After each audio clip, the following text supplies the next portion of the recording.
2025년 2월 28일 오픈DMQA 세미나 시작하겠습니다. 오늘 세미나는 플로우 매칭 앤 디퓨전 모델스라는 주제로 세미나 진행하도록 하겠습니다.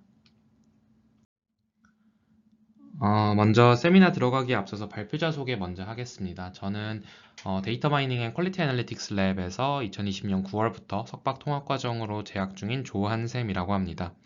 저는 주로 비전 쪽에서의 생성 모델을 연구를 하고 있고요. 오늘 세미나를 보고 궁금하신 사항 있으시면 아래 메일로 질문 주시면 답변 드리도록 하겠습니다.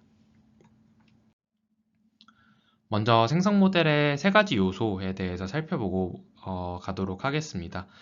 생성 모델이라고 하면은 말 그대로 무언가를 생성을 하는 모델입니다.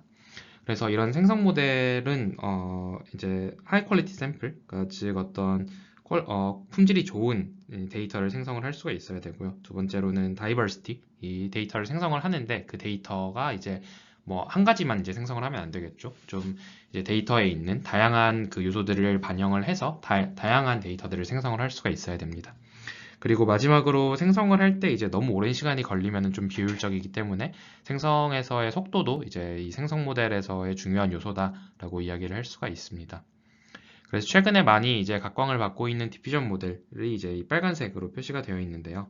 이 디퓨전 모델 같은 경우는 이제 좋은 퀄리티의 샘플 그리고 샘플의 다양성을 확보를 하고 있지만 이제 샘플링 속도가 느리다라는 단점이 항상 지적이 되어 왔습니다. 그래서 최근에는 이런 디퓨전 모델의 생성 속도가 좀 느리다라는 단점을 해결하기 하는 이제 한 가지 방향 중에 하나가 이제 플로우 매칭이라는 게 굉장히 많은 주목을 받고 있습니다. 그래서 아래 그림을 보면은 아래 그림은 이제 그 텍스트 투 이미지, 텍스트를 넣어서 이미지를 생성하는 그런 생성 모델들의 어떤 리더보드 같은 이제 형태로 이제 그 각각의 모델들의 점수를 매겨 놓은 현황판이다라고 보시면 됩니다. 그래서 왼쪽에는 이미지의 퀄리티를 이제 측정을 한 그 점수들이고요. 오른쪽은 그 이미지를 생성을 하는데 얼마나 오랜 시간이 걸렸냐를 이제 측정을 하는 그 점수판이다라고 보면 됩니다. 그래서 여기서 이제 이 플럭스라고 하는 모델이 있는데 이 플럭스라는 모델이 플로우 매칭이라는 걸 기반으로 학습이 된 모델입니다. 그래서 이 플럭스라는 모델을 보면은 이제 퀄리티도 굉장히 이제 상위권에 위치한다라는 걸 확인을 할 수가 있고요. 그에 반해서 생성 시간도 굉장히 짧다라는 것을 확인을 할 수가 있습니다. 그래서 이처럼 플로우 매칭을 기반으로 한 모델들이 최근에 좀 많이 주목을 받고 있어서 오늘 세미나에서는 플로우 매칭이 뭔지에 대해서 살펴보도록 하겠습니다.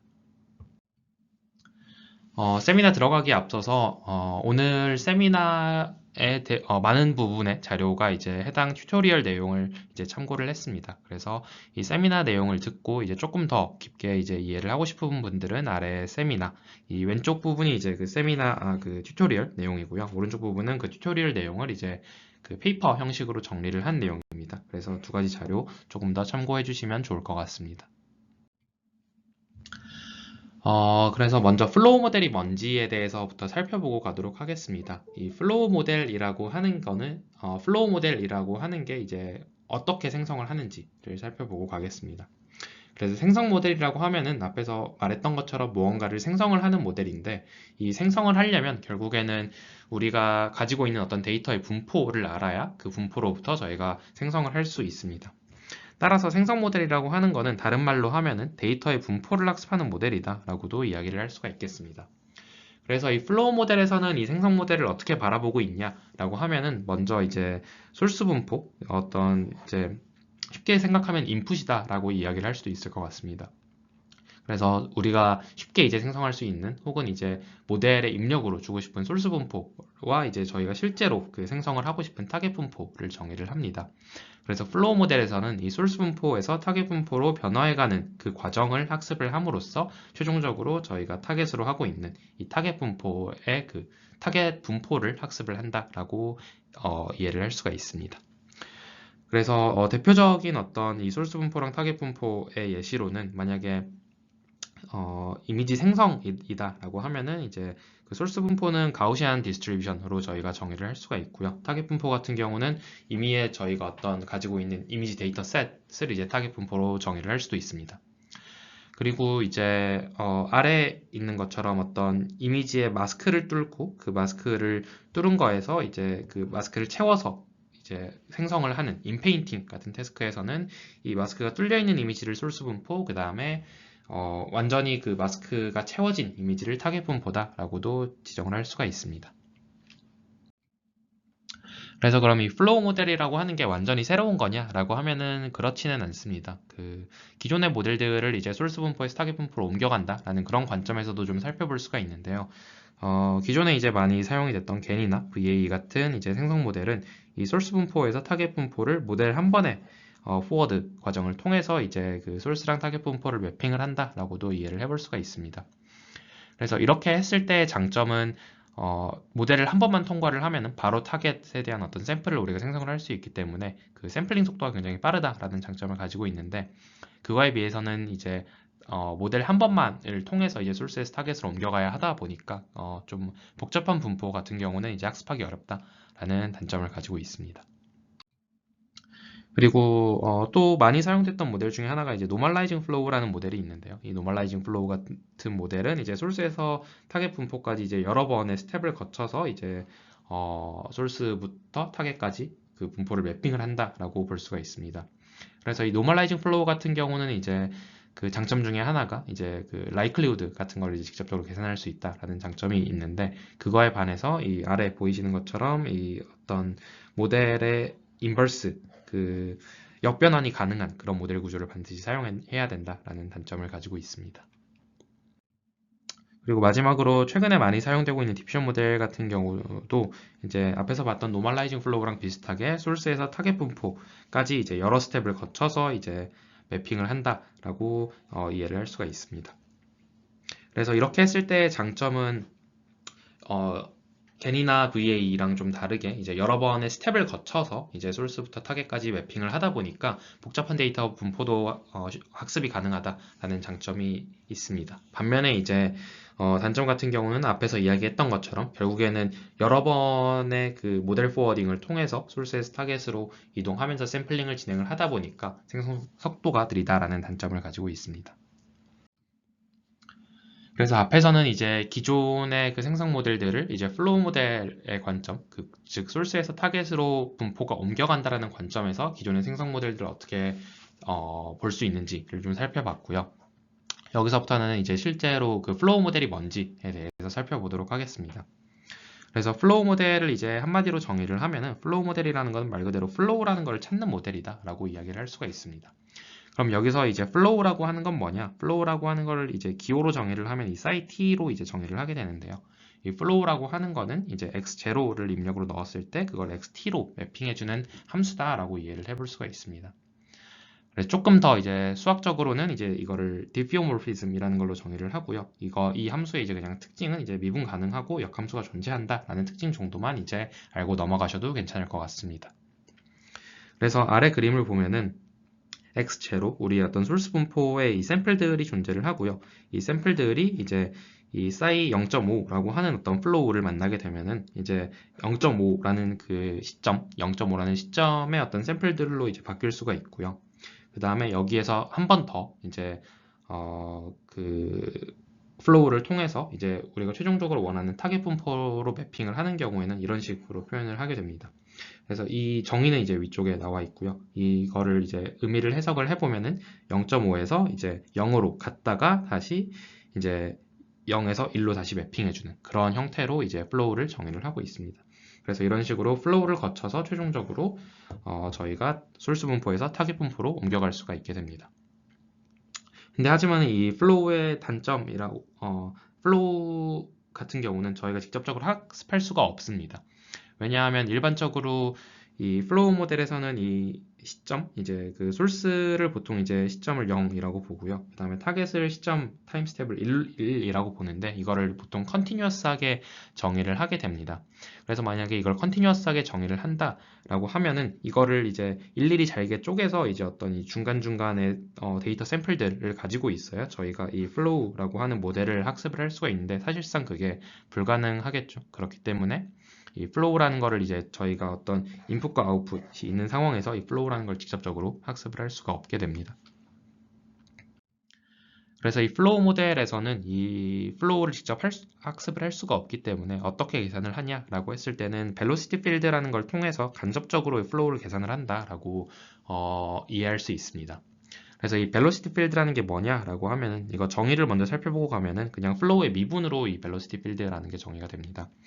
그래서 여기 아까 봤던 플로우가 이제 여기 있고요. 이 플로우를 이제 그 타임에 따라서 미분을 하게 되면 그게 이제 그냥 벨로시티 필드가 됩니다. 그래서 이걸 좀 더 간단하게 써보면은 이제 x0를 이제 플로우 사이 t에 넣어주면 이제 이게 xt가 됐었으니까 그걸 이제 바꿔서 오른쪽처럼 이렇게 간단하게 써볼 수가 있습니다. 그래서 벨로시티 필드 같은 경우는 그냥 이제 xt를 이제 t로 미분한 거를 이제 벨로시티 필드다라고 이제 이해를 해볼 수가 있습니다. 그래서 아래 그림에서 보면은 이 벨로시티 필드라고 하는 거는 각각의 포인트에서의 이 화살표 방향, 즉 이제 각각의 그 위치가 어떤 방향으로 움직여야 소스에서 타겟으로 우리가 옮겨갈 수 있냐를 이제 가르쳐 주는 거를 벨로시티 필드다라고 정의해 볼 수 있습니다. 그리고 또 한 가지 특징은 벨로시티 필드 같은 경우는 이렇게 미분으로 정의가 됩니다. 그래서 이렇게 미분으로 정의되는 어떤 식을 저희가 미분 방정식이라고 이야기를 하고요. 그 중에서도 이제 그 한국말로 하면 상미분 방정식, 그리고 영어로 하면 Ordinary Differential Equation, 줄여서 이제 ODE라고 많이 표현을 하는데요. 이 ODE로 이제 정의가 되게 됩니다.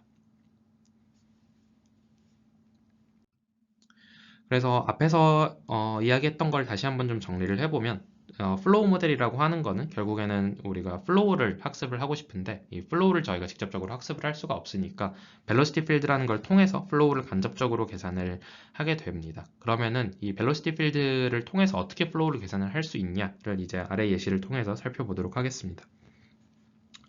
여기에 이제 x0의 어떤 샘플들이 존재를 하고요. x0의 샘플들이 존재할 때 이 벨로시티 필드, 즉 이제 소스에서 타겟 분포로 이동하기 위한 어떤 방향을 알려주는 이 벨로시티 필드가 있다라고 했을 때 이런 식으로 벨로시티 필드를 통해서 0.5에 이제 도달을 할 수가 있게 됩니다.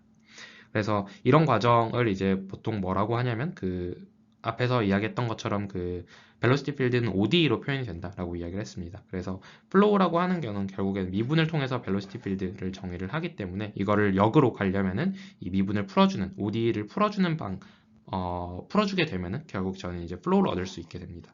그래서 즉 ODE로 정의된 벨로시티 필드를 풀어주게 되면은 저희는 이제 벨로시티 필드를 통해서 플로우를 계산을 할 수가 있게 됩니다. 그래서 가장 대표적인 어떤 ODE 솔버로 이제 많이 활용이 되는 게 이제 오일러 솔버고요. 오일러 솔버 같은 경우는 어떤 스텝을 정하고 그 스텝만큼 이제 그냥 그 방향으로 움직인다라고 보면 됩니다. 그래서 아래에서 이제 했던 것처럼 그 벨로시티 필드 통해서 이제 어떤 방향으로 갈지를 정하게 되고 이제 그 스텝을 0.5만큼 가겠다라고 해서 오일러 솔버를 돌리게 되면은 저희가 x 0.5에 도달할 수가 있고 여기에서 또 한 번 더 이제 0.5에서의 어떤 그 벨로시티 필드가 있고 그 방향으로 또 0.5만큼 가겠다라고 이제 풀게 되면은 저희가 이제 타임 스텝 1에 해당하는 타겟 분포에 이제 도착을 할 수가 있게 됩니다.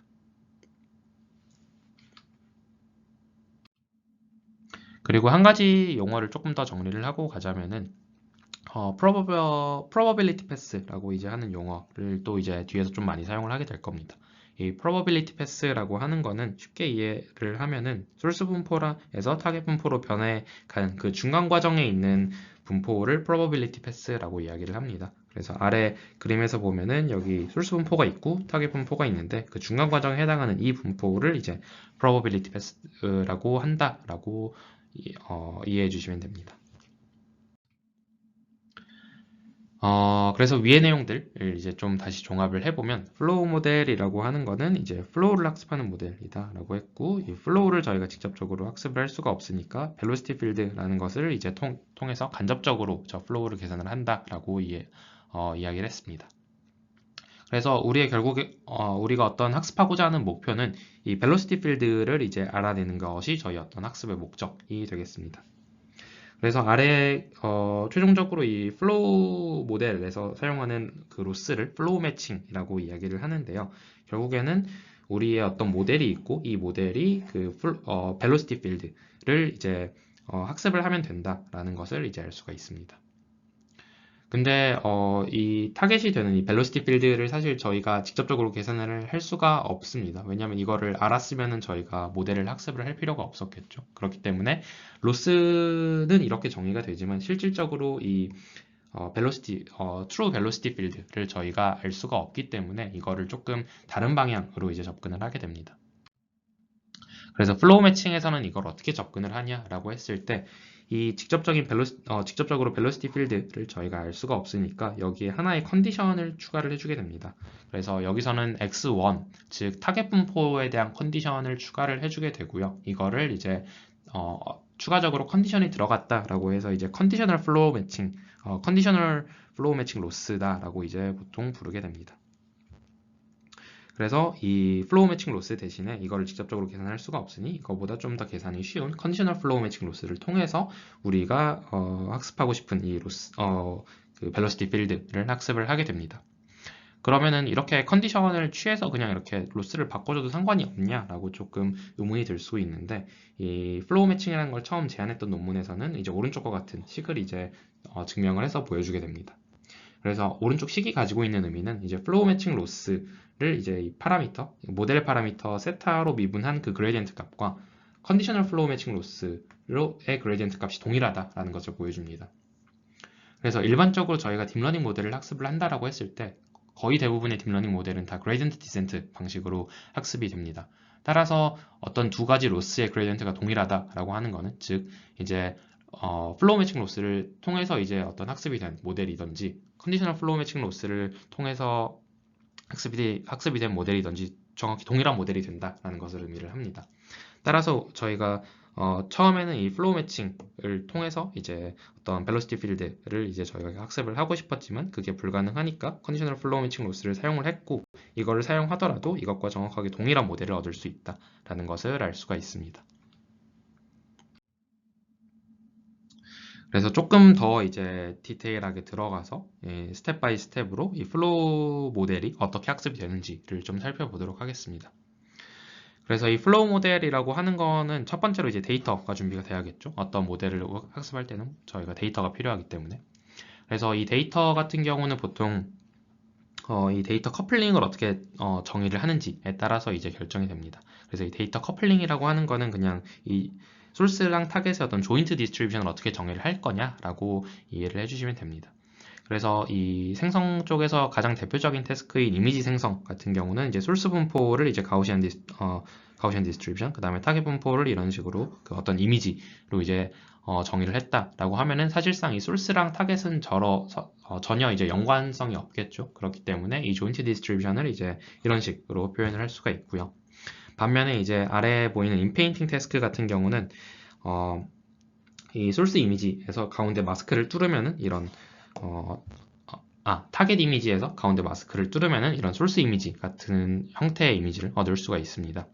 따라서 이 소스 이미지가 타겟 이미지와 좀 디펜던트한 형태다라고 이해를 할 수가 있고 그렇기 때문에 조인트 디스트리뷰션을 이런 식으로 이제 정의를 할 수가 있게 됩니다. 그래서 이 데이터 단계에서는 이제 소스랑 타겟이 될 데이터가 뭔지를 설정을 하고 그 소스랑 타겟 데이터 분포의 그 관계가 어떻게 되는지를 정의를 하는 단계다라고 이해를 하시면 되겠습니다. 그리고 두 번째 이제 데이터가 준비가 됐으면은 그럼 소스랑 타겟을 어떻게 연결할지를 정의를 하는 단계에 이제 들어가게 됩니다. 이 단계에서는 이제 좀 짧게 이야기하면 probability pass를 정의를 하는 단계다라고 보시면 되고 이 probability pass를 정의를 하겠다라고 하는 게 소스랑 타겟을 어떻게 연결을 할지를 정의를 하겠다라고 이해를 하시면 됩니다. 그래서 저희가 만약에 소스랑 타겟 분포를 직접적으로 알고 있으면 이거의 중간 과정이 되는 어떤 이 probability pass를 바로 정의를 할 수 있겠지만 사실상 이제 타겟 분포를 이제 모르는 경우가 거의 대부분이다 보니까 이걸 직접적으로 정의를 하기는 어렵고요. 그래서 플로우 모델에서는 이걸 어떻게 하냐라고 하면은 이제 데이터 샘플 하나에 대해서 먼저 probability pass를 정의를 합니다. 그래서 이거를 데이터 샘플 하나를 이제 컨디션으로 사용을 한다라고 해서 컨디셔널 probability pass라고 부르게 되고요.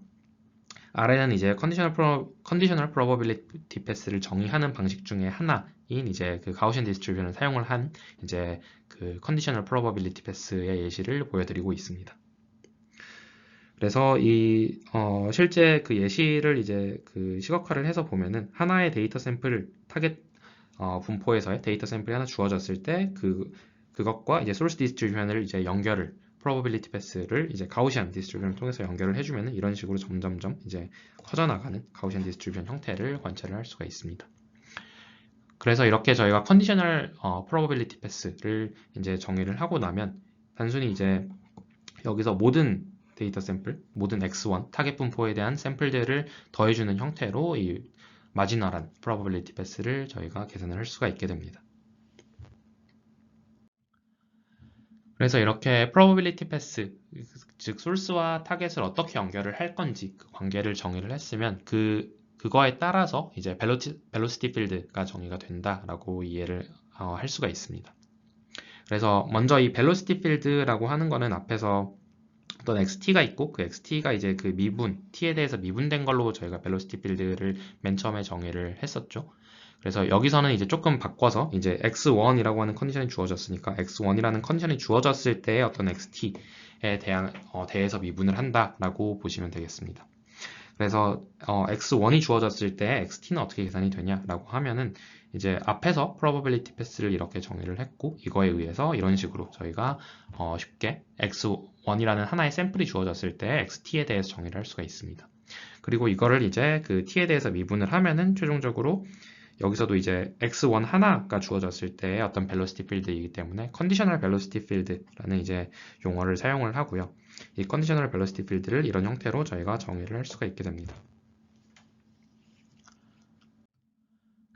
그래서 최종적으로 결국에는 저희가 사용하는 이 conditional flow matching 같은 경우는 이 x1 타겟 분포에 대해서 그 컨디션을 걸어주는 형태로 저희가 로스 펑션을 정의를 했었고요. 그래서 여기에서 이거를 실제 이제 값으로 구현을 하기 위해서 probability path를 저희가 먼저 지정을 했었고 그거에 따라서 velocity field가 지정이 됐었고 그 velocity field가 이제 여기에 들어가서 이런 형태로 로스 펑션이 정의가 되게 됩니다. 그래서 아래 보이는 이 conditional 그 flow matching 로스가 저희가 최종적으로 사용하는 conditional flow matching 로스다라고 이해를 해볼 수 있습니다. 그래서 조금 더 이해를 돕기 위해서 최종적으로 이제 그 튜토리얼에서 이제 제공을 해주는 코드가 있습니다. 그래서 그 코드를 기반으로 이제 실제로 그 학습이 어떻게 이루어지는지를 좀 살펴보도록 하겠습니다. 그래서 이 29번부터 37번째 줄이 이제 실제로 그 트레이닝이 돌아가는 트레이닝 루프이고요. 그 안에 부분을 좀 이제 살펴보면은 이제 실질적으로 학습이 어떻게 일어나는지를 이해하시는데 좀 더 편하실 것 같습니다. 그래서 맨 첫 번째는 이제 이 x1이라고 하는 거는 이제 저희가 타겟 분포다라고 앞에서 이야기를 했었죠. 그래서 타겟 분포 일반적으로 그냥 이미지 생성이다라고 하면 그냥 이미지를 하나 샘플링을 한다라고 이해를 해도 무방할 것 같습니다. 그래서 타겟 분포에서 이미지를 하나 샘플링을 하고요. 그 다음에 소스 분포에서도 그 가우시안 노이즈 같은 거를 하나 샘플링을 합니다. 그래서 각각의 하나의 샘플들을 가지고 있고요. 그 다음에 그 이제 어떤 시점으로 보낼지 그 타임 스텝에 대해서도 하나 샘플링을 진행을 하고 거기에 대해서 이제 XT를 계산을 하게 됩니다. 그래서 앞에서 저희가 컨디셔널 프로버빌리티 패스를 이제 그 가우시안이다 라고 저희가 정의를 했기 때문에 이런 식으로 중간 과정에 XT를 계산을 할 수가 있게 되고요. 이걸 기반으로 저희가 그 컨디셔널 벨로시티 필드를 이제 정의를 할 수가 있기 때문에 컨디셔널 벨로시티 필드도 이제 계산을 하게 됩니다. 그래서 앞에 로스에서 x1-x0로 이제 컨디셔널 벨로시티 필드를 정의를 한다라고 말씀을 드렸습니다. 그래서 이 x1-x0로 컨디셔널 벨로시티 필드를 정의를 하고 그거에 따라서 그냥 그 컨디셔널 플로우 매칭 로스를 계산을 하고 모델을 업데이트를 하게 됩니다. 그래서 모델에는 이제 XT가 들어가서 최종적으로는 그 velocity field를 이제 저희가 학습하는 형태로 학습은 진행이 됩니다. 이렇게 학습이 진행이 되고 나면 최종적으로 샘플링을 어떻게 되냐라고 하면은 그 학습한 그 플로우 모델을 가지고 이제 여기서는 심플하게 스텝이라고 하는 펑션으로 이제 구현을 했는데요. 이 스텝이라고 하는 펑션은 그냥 ODE를 푸는 과정이다라고 이해를 해볼 수가 있습니다. 그래서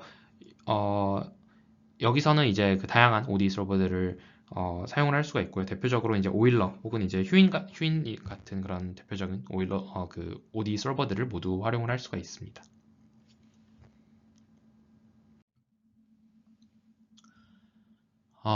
그래서 이제 그 다음에 좀 살펴볼 거는 그러면 이제 플로우 매칭, 플로우 모델이 뭔지 이걸 알았는데, 그럼 이 플로우 모델이라고 하는 게 실질적으로 디퓨전 모델이랑 어떤 연관이 있는지를 좀 살펴보도록 하겠습니다.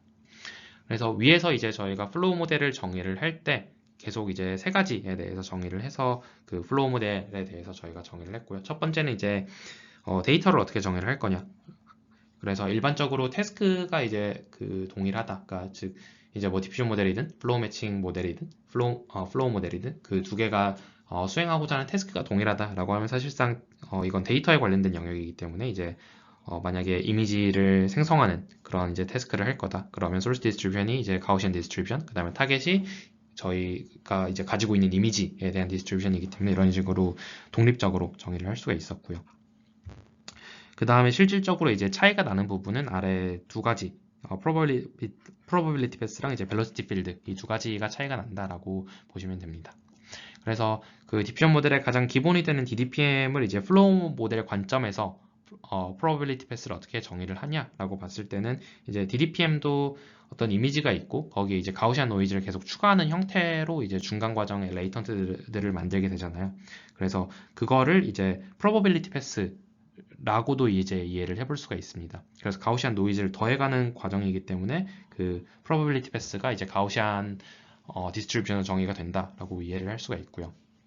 플로우 매칭에서도 이제 위에서 보여드렸던 것처럼 그 플로우 매칭 중에서도 이제 가장 간단하게 이제 사용할 수 있는 그 방식이 그 가우시안 디스트리뷰션을 활용한 probability path로 형태로 정의를 하는 거였습니다. 그래서 이 probability path를 정의를 할 때 그 뮤랑 이제 시그마를 어떻게 정의를 하냐에 따라서 이제 그 DDPM이냐 플로우 매칭 혹은 이제 플로우 매칭이냐 그런 거를 이제 정의를 할 수가 있고요. 이 probability path가 정의가 되면 그거에 따라서 velocity field가 정의가 된다라고 말씀을 드렸고, 그거에 따라서 이런 식으로 좀 다른 형태의 velocity field가 정의가 된다라고 이해를 해볼 수가 있습니다. 그래서 이게 실질적으로 이제 어떤 차이를 가지고 있냐를 이제 그 가운데 그림을 통해서 좀 확인을 해볼 수가 있는데요. 이 OT라고 써진 거는 이제 Optimal Transport의 이제 줄임말이고요. 일반적으로 가우시안 그 플로우 모델에서 이 오른쪽과 같이 이제 요 아래를 보면 좀 더 직관적으로 이해가 가능할 것 같은데요. 이 XT를 정의를 할 때 이 T랑 1-T의 형태로 정의를 하면은 리니어 인터폴레이션 형태로 정의가 되잖아요. 즉 이런 형태로 이제 XT를 리니어 인터폴레이션 형태로 정의를 하는 방식을 이제 옵티멀 트랜스포트 방식이다라고도 이야기를 합니다. 그래서 이 오른쪽처럼 이제 그 정의를 하게 되면은 리니어 인터폴레이션 형태로 이제 그 x0부터 x1까지 이제 정의가 되기 때문에 이런 식으로 좀 일자의 형태의 어떤 그 패스가 디자인이 되게 되고요. 반면에 왼쪽처럼 이제 정의를 하게 되면은 실제로 시각화를 해보면 이런 식으로 패스 자체가 조금 이렇게 굽어져 있는 형태로 이제 정의가 되게 됩니다. 그래서 이거는 뒤에 가서 조금 더 다시 설명드리도록 하겠습니다. 그 다음에 그러면은 이제 이 디퓨전 모델이랑 플로우 매칭 모델이랑 두 개가 이제 probability path를 정의를 하는 방식이 다르다라는 건 알았는데, 결국에는 그 플로우 모델에서 사용하는 그 플로우 매칭 로스가 실질적으로 그럼 디퓨전 모델에서 사용하는 로스랑 어떤 관련이 있냐를 살펴보면은 이 결국에는 벨로시티 필드를 저희가 학습을 하는 거였고, 그 벨로시티 필드를 어떻게 파라미터라이즈 할 건지에 따라서 이제 디퓨전 모델이냐 혹은 플로우 매칭 모델이냐를 이제 정의를 할 수가 있게 됩니다. 그래서 플로우 매칭 여기서 이제 이야기하는 플로우 매칭은 그 플로우 매칭을 처음 제안했던 모델에서 이제 그 사용했던 방식을 의미를 합니다. 그래서 그 플로우 매칭 모델에서는 이제 벨로시티 필드 자체를 학습을 하는 게 목표였고요. 그다음에 디퓨전 모델의 가장 대표적인 모델인 DDPM에서는 이제 벨로시티 필드를 직접 학습을 하지 않고 그 노이즈를 저희가 보통 프레딕션 한다라고 이야기를 합니다. 그래서 여기서는 벨로시티 필드를 이제 그 노이즈 프리딕션 그 형태로 변형을 해서 이제 학습을 한 게 DDPM이다라고 보시면 되겠고, 이게 어떻게 그 파라미터라이즈가 바뀔 수 있는지는 이제 아래 간단하게 나와 있는데 여기 디테일한 내용을 다 설명하기는 어려워서 그 튜토리얼의 그 섹션 4.8.1을 좀 참고를 해주시면 감사하겠습니다.